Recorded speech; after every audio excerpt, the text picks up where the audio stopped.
Alright, Palworld Official Card Game has been dropping spoilers left and right for their new set coming up, so I wanted to get back up to speed here. Ooh, starting with a banger. Straight out of the gate, we have Zephyr, Wings of the Moonless Night. This is a dark type PAL, 7 cost, purple, 700 power, 3 strike, continuous, nocturnal. So this is the first time we're seeing this keyword of a nocturnal PAL. If it is night, this card gets 300 powers. As an auto ability, it's a little tough to read because it's a full art premium card. But when your nocturnal PAL is deployed, if it is night, choose up to one PAL with cost less than or equal to that and put it into the graveyard. If you put one or more PAL this way at the end of the turn, rest this card. So once this comes into the board, it's going to be killing anything that's 7 or less because it's a nocturnal and it is deploying itself. I imagine it sees itself. If it doesn't, that's disappointing. But you play this card, you're killing something that's 7 or less. That's amazing. And then if it's nighttime, it gets a 300 power. And then we have Beak, Seed of Despair, 8 cost, purple lucky PAL, 1300 power, 3 strike. While this card is in the rest state, it is night. If it is night, your PAL's auto activates twice. And then it has an auto ability at the end of your turn, choose up to one of your PALs and butcher it. If you butchered one or more cards this way, your opponent chooses one of their PALs and puts it into the graveyard. So key note here, Beak is not a nocturnal PAL. Zephyr is, but not Beak, so that's important to know. However, Beak supports nocturnal, so if Beak is rested, it's nighttime. All of your auto is going to be able to activate twice. That includes itself, I imagine. So at the end of your turn, his auto ability is going to trigger twice. So you butcher 2 of your PALs to kill 2 of your opponent's PALs. And that includes Zephyr's auto as well, which means if you play Zephyr while Beak is already on the board, you're going to be able to kill 2 things that cost 7 or less. That's really strong. Really, really strong. It's going to be a little challenging to get both of these cards onto the board at the same time because they're expensive, so you can't play them in the same turn, of course. But also, as soon as you put one of them down, your opponent is going to try to take that out as soon as possible before you can put the other one down. So if you happen to pull off this combo, you're standing on airs, right? You're going to be in a good spot. And they're lucky PALs, so if you run 4 of each of them, you cannot run any more luckies. That's all of your luckies for the entire deck. Moving on, we have Chillette, Dragon Whisperer. So Chillette, fan favorite PAL. Lucky PAL, it's a blue 5 cost, 900 power, 2 strike.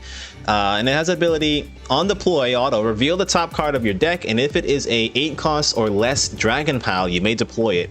If you did not deploy it, add it to your hand. So we've got some dragon support. That's cool. As of the time recording this, Palworld Official Card Game dropped yet another 2-card spoiler from their booster set, starting with Jormuntide Ignis, Savage Lava Dragon. Oh no. This is a dragon, isn't it? This is just more. Chillette stocks are going through the roof. Holy, Jormuntide Ignis with Chillette means you can play this on 8. You can play Chillette on 5 and then Jormuntide, swing with Jormuntide, because remember, Chillette keeps it standard, and then you can pay the last 3 soul to stand this and attack again. Dragon deck is going crazy. And the other card is Suzaku, Hellfire Wings. So this is the original version of Suzaku. So you deploy this PAL, you deal 700 to something, but because of its continuous ability, it's going to be 900. And then every time you deal burst damage with a red card, if this is on the field, it deals an extra 200. Obviously, in the booster set, there's going to be a lot of red cards that just deal burst damage. All of the firearms that we have in the trial deck are red cards, so those are also going to be plussed when you have Suzaku on the board. Just, make it easier for you to go for game. This is a SSP rarity, so that's super special parallel. This is the first of this rarity that we have seen. You can tell it's SSP because of the sparkles around the little diamonds around the card there. It's different from this Relaxaurus, which is an SP, a special parallel, or a super parallel, one of those two.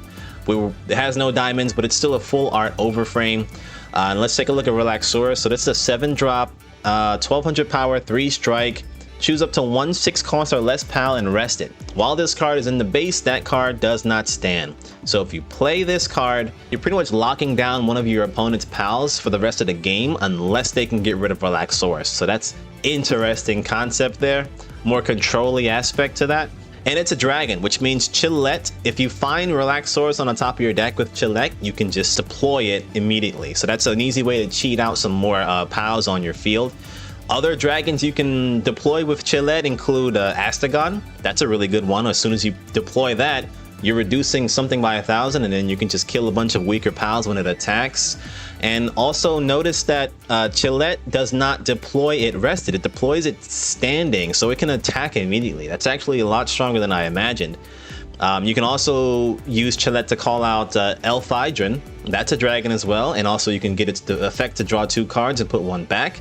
And then finally, we have the 2 strategy cards. We have Victor's strategy and Zoe's strategy. Both are 3 costs. One is blue, one is purple. So Victor, you get the choice between 3 effects, just like the other strategies. You can either look at the top 5 cards of your deck, choose one of them among them and add it to your hand and shuffle the rest back.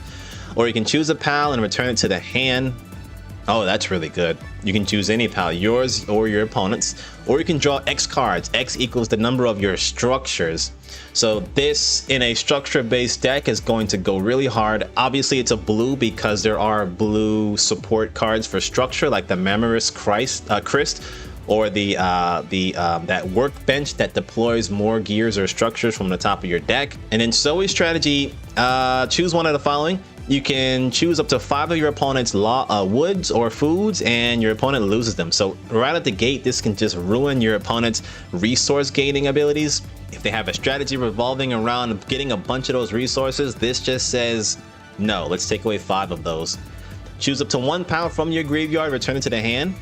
Your opponent chooses 1 card from their hand and discards it. That seems very strong. You just plus a card in your hand, and your opponent has to minus a card. That seems not fair. That might be problematic in the future. And then the last effect is choose one of your pals and butcher it. If you butchered 1 or more cards this way, choose one of your opponent's pals and put it into the graveyard. So another 1-for-1 effect, but on the field. Seems pretty versatile, just like the rest of the strategies. And we already went over Axel's strategy and Lily's strategy in the short video. I can send you a link to it, but you know, that's for the red and for the green card pool respectively. All in all, I am really looking forward to these nocturnal cards. Shadow Beak might just be one of my ace pals. It looks great. The art is amazing. The effect, I love it. Hell, Zephyr, you know, I'm looking forward to more nocturnal support in the booster set Dawn of Palpagos on July 30th, because there's no nocturnal support in the trial deck green and purple. It's all coming in this set, so this is an entirely new strategy that has yet to be fully revealed. One final tidbit of information: trial deck pre-sales have officially started in Japan and also in the Philippines. So there are a lot of people got their hands on the trial decks already, and each of those trial decks came with 1 booster pack. So there's a lot of cards from the booster set that have been unofficially put online, and I wanted to go over some of those reveals, because those are spicy, in a later video. So subscribe so you don't miss it. Thank you.